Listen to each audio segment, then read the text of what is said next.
أعوذ بالله من الشيطان الرجيم بسم الله الرحمن الرحيم وإذ غدوت من أهلك تبوئ المؤمنين مقاعد للقتال والله سميع عليم إذ هم الطائفتان منكم أن تفشلا والله وليهما وعلى الله فليتوكل المؤمنون وَلَقَدْ نَصَرَكُمُ اللَّهُ بِبَدْرٍ وَأَنْتُمْ أَذِلَّةٌ فَاتَّقُوا اللَّهَ لَعَلَّكُمْ تَشْكُرُونَ۔ پچھلی آیات کے اندر اللہ تبارک و تعالیٰ نے دو چیزیں ذکر فرمائی تھی۔ ایک تو یہ کہ ایمان والوں کو کافروں کو اپنا رازدار اور بھیدی نہیں بنانا چاہیے، اور دوسری چیز ایمان والوں کو ترقی، مضبوطی اور عزت حاصل کرنے کے لیے تقوی اور صبر، ان دو چیزوں کو اختیار کرنا چاہیے۔ اگر تقوی اور صبر ان دو چیزوں کو اختیار کریں گے تو اللہ تعالیٰ ایمان والوں کو ہر میدان کے اندر فتح نصیب فرمائے گا۔ آج کے آیات کے اندر غزوہ احد اور غزوہ بدر کی طرف اشارہ کرتے ہیں اور ایمان والوں کو نصیحت کرتے ہیں کہ دیکھو، غزوہ احد کے اندر تم نے بے صبری کی، تھوڑے سے تقوی سے ہٹے تو جیتی ہوئی جنگ ہار گئے۔ جس جنگ میں تم فتح یاب ہو چکے تھے وہ جیتی ہوئی جنگ شکست میں بدل گئی، ہار میں بدل گئی۔ اور جنگ بدر کے اندر تم نے تقوی اور اللہ پر توکل اور صبر سے کام لیا تو اللہ تعالیٰ نے تمہاری مٹھی پر جماعت تھی، 300 کے قریب لوگ تھے اور یہ 1000 پر بھاری پڑ گئے۔ یہ صبر، تقوی اور اللہ پر توکل کا نتیجہ تھا۔ اس لیے ایمان والوں کو کافروں کو کبھی بھی رازدار اور بھیدی نہیں بنانی چاہیے۔ تو جنگ احد کے اندر یہ دونوں چیزیں ہوئی۔ جب جنگ احد کے موقع پر نبی علیہ السلام نے مشورہ کیا تو منافقین ساتھ میں تھے۔ عبداللہ بن ابی بن سلول، سید المنافقین، منافقوں کا سردار، یہ بھی آپ کے مشورے میں مجلس میں ساتھ میں۔ اس نے رائے دی تھی کہ ہم لوگ مدینے کے اندر رہ کر ہی جنگ کریں گے، باہر نہیں نکلیں گے، یہاں اندر رہ کر کے دفاع کریں گے۔ اور جن صحابہ کو میدان بدر میں جانے کا موقع نہیں ملا تھا، یہ بہت جوش میں تھے کہ ہم لوگ تو مدینے سے باہر نکل کر کے کفار کا مقابلہ کریں گے۔ اکثر لوگوں کی رائے یہ ہوئی کہ ہم لوگ مدینے سے باہر نکل کر کے کفار کا مقابلہ کریں گے۔ نبی علیہ السلام نے اکثر لوگوں کی رائے پر فیصلہ فرمایا اور فیصلہ فرمایا کہ ہم لوگ مدینے سے باہر نکل کر کے کفار اور ہمارے دشمنوں کا مقابلہ کریں گے۔ جب نبی علیہ السلام سن ہجری 2 کے اندر رمضان المبارک کا مہینہ ہے، جمعے کا دن ہے اور 17واں روزہ ہے، 17 رمضان جمعے کا دن، ہجرت کا دوسرا سال، سن ہجری 2، بدر کے میدان میں جنگ ہوئی اور اس کا نام رکھا گیا میدان بدر یا جنگ بدر۔ بدر ایک مارکیٹ کا نام تھا، ایک بازار کا نام تھا۔ اب اس بازار کا نام بدر کیوں رکھ دیا گیا؟ عربوں کے یہاں پانی کی بہت کمی تھی اور اس جگہ پر پانی کی بہت فراوانی تھی، تو لوگ یہیں پر آ کر بس گئے اور یہاں پر ان کا بڑا سا بازار لگتا تھا، خرید و فروخت ہوتی تھی۔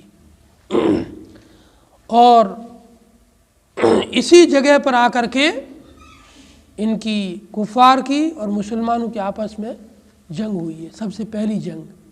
اس جنگ کے اندر ایمان والوں کو اللہ تعالیٰ نے صبر، استقامت، توکل اور تقوی کی صفات سے بھرپور حصہ دیا تھا۔ ان صفات کی وجہ سے انہوں نے اپنی لشکر کی کمی کو اور سامنے والے لشکر کی کثرت کو اور بڑھوتری کو نہیں دیکھا، بس ہمارا توکل تو اللہ پر ہے، اللہ ہمیں فتح دے گا، اللہ ہماری مدد کرے گا، اللہ ہماری نصرت کرے گا۔ یہ صبر کے ساتھ میدان میں جمے رہے، اللہ نے فرشتوں کے ذریعے سے ان کی مدد کی۔ قرآن میں 3 جگہ الگ الگ ذکر ہے۔ ایک جگہ ذکر ہے کہ اللہ نے 1000 فرشتوں کو بھیجا، چونکہ سامنے کافروں کی تعداد 1000 تھی، تو مقابلے میں اللہ نے 1000 فرشتوں کو بھیجا۔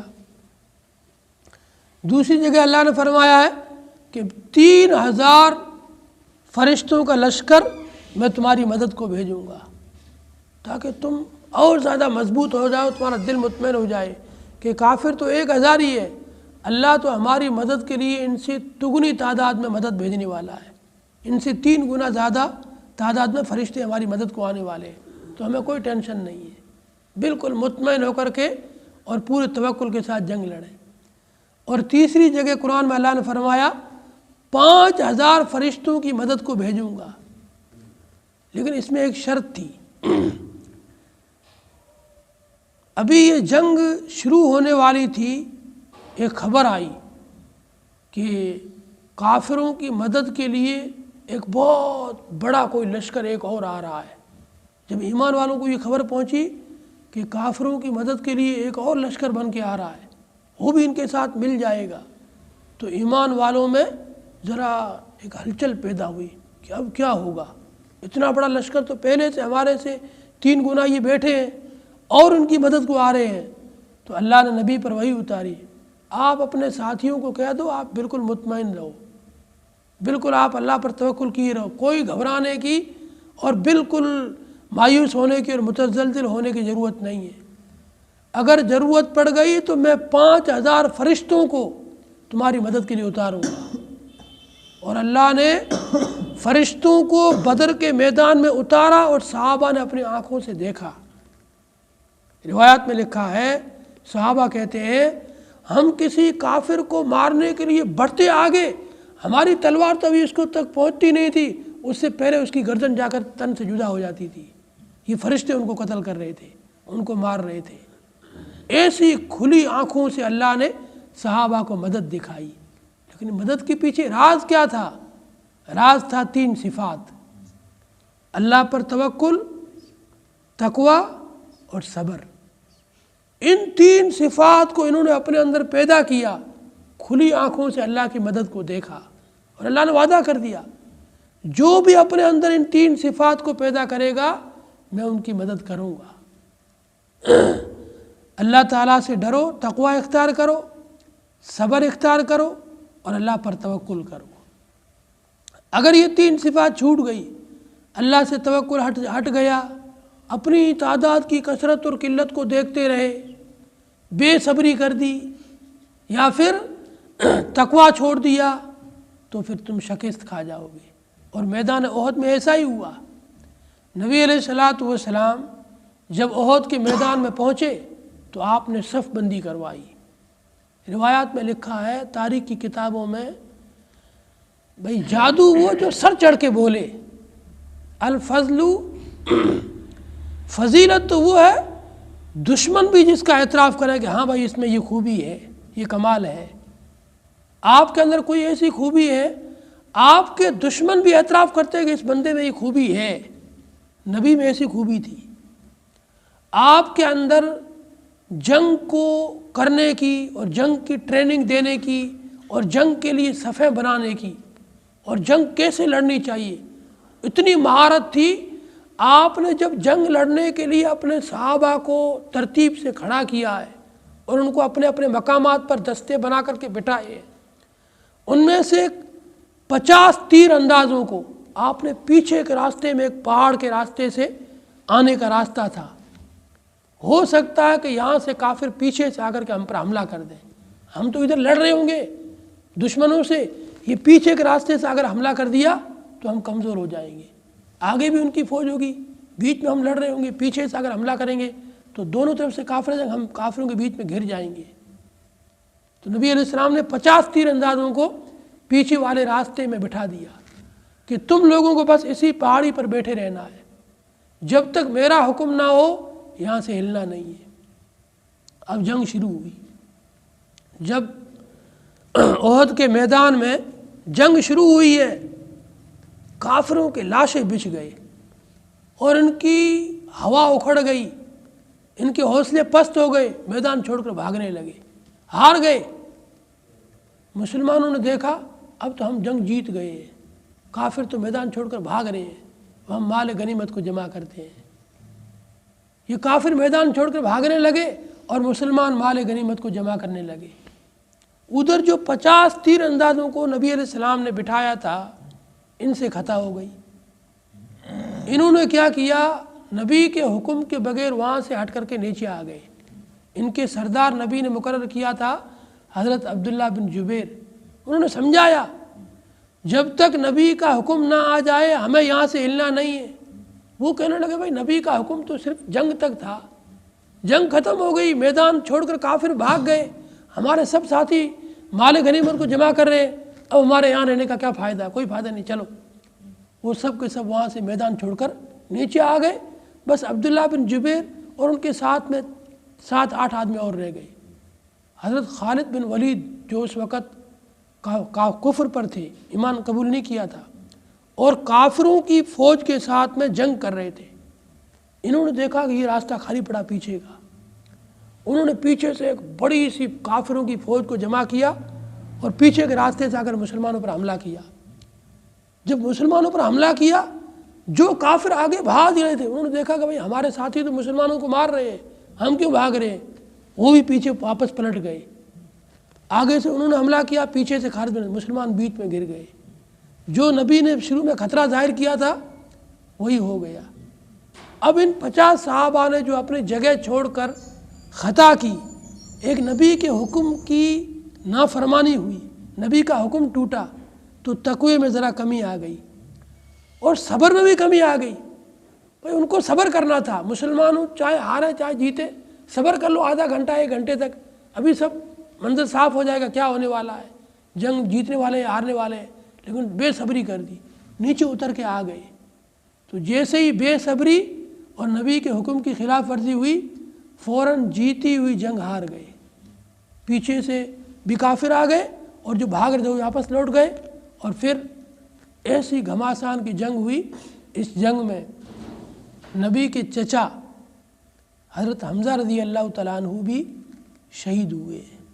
جو لوگ آج کل حج اور عمرہ کرنے جاتے ہیں، تو آج بھی جو مدینے کے تھوڑا سا آگے چلتے ہیں نا، جب زیارتیں کرنے جاتے ہیں تو احد کے پہاڑ کی زیارت کرواتے ہیں، احد کے میدان کی۔ وہاں حضرت حمزہ کی قبر ہے اتنی لمبی چوڑی، اس کے پاس میں اور بھی بہت سی قبریں بنی ہوئی ہیں، پوری اس کو جو ہے جالی سے پیک کر دیا گیا ہے، جالی لگی ہوئی ہے، لمبی چوڑی حضرت حمزہ کی قبر ہے، پاس میں بڑی شاندار مسجد بھی بنی ہوئی ہے۔ اور اس پہاڑی کے اوپر بتاتے ہیں کہ سامنے یہ جو پہاڑ تھی، یہاں پر نبی نے 50 صحابہ کو بٹھایا تھا، یہ لوگ نیچے اتر کے آئے، ان کے نیچے آنے کی وجہ سے جیتی ہوئی جنگ ہار گئے اور بہت بڑا نقصان ہوا۔ پھر حضرت حمزہ کا واقعہ بھی بہت لمبا چوڑا مشہور ہے، ان کا کلیجہ چبانے کی کوشش کی گئی۔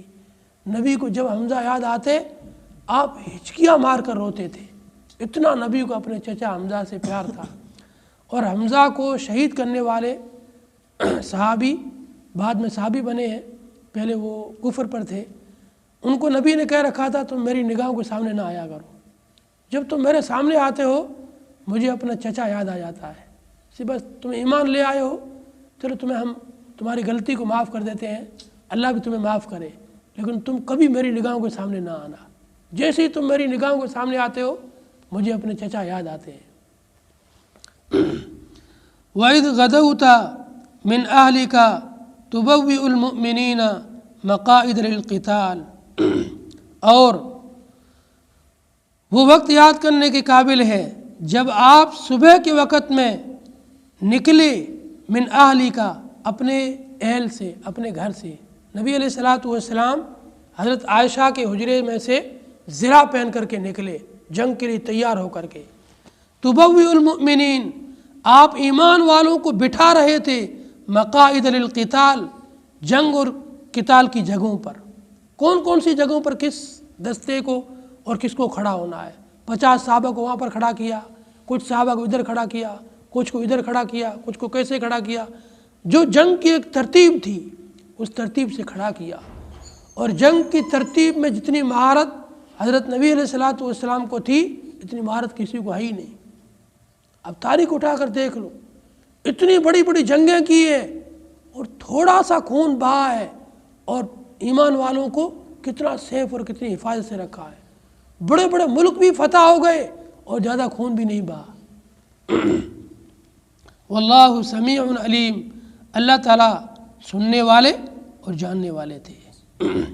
اذ ہمت طائفتان منکم ان تفشلا، جب ارادہ کیا تم میں سے دو گروہوں نے کہ وہ نامردی دکھائیں، کمزوری دکھائیں۔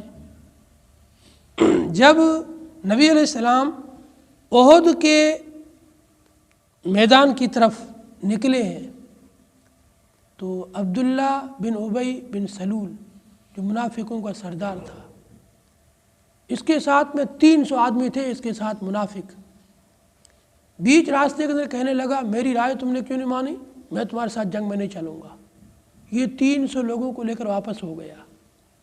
اس کو دیکھ کر کے مسلمانوں کی 2 جماعتیں، لکھا ہے سیرت کی کتابوں میں اور تفسیر کی کتابوں میں، بنو یا قبیلہ خزرج جو مدینہ کا قبیلہ تھا ایمان میں داخل ہوا، اس قبیلہ خزرج کی ایک شاخ تھی بنو سلمہ، اور اوس کی ایک شاخ تھی بنو حارثہ۔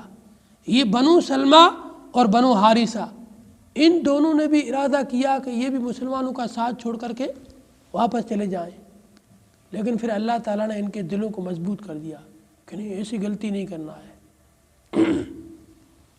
واللہ ولیہما، اللہ تعالیٰ ان دونوں کا مددگار تھا۔ اللہ نے ان دونوں قبیلوں کو ایسی نامردی دکھانے سے اور ایسی دھوکے بازی کرنے سے بچا لیا، ان کو ایمان والوں کے ساتھ جمائے رکھا۔ وعلی اللہ فلیتوکل المؤمنون، اور اللہ تعالیٰ ہی پر ایمان والوں کو بھروسہ کرنا چاہیے۔ کتنے بھی تم کمزور ہو، بس توکل اللہ پر رکھو، اللہ تمہیں فتح دے دے گا۔ تمہاری طاقت اور تمہاری کمزوری سے کیا ہوتا ہے؟ اصل چیز تو اللہ کا حکم ہے، اللہ کا فیصلہ ہے۔ جب اللہ فیصلے کر لیتا ہے نا، مٹھی پر جماعت لاکھوں لوگوں پر بھاری پڑ جاتی ہے، اور جب اللہ فیصلہ کر لیتا ہے لاکھوں لوگ ہزاروں سے ہار جاتے ہیں۔ یہ اللہ کے فیصلے بھائی۔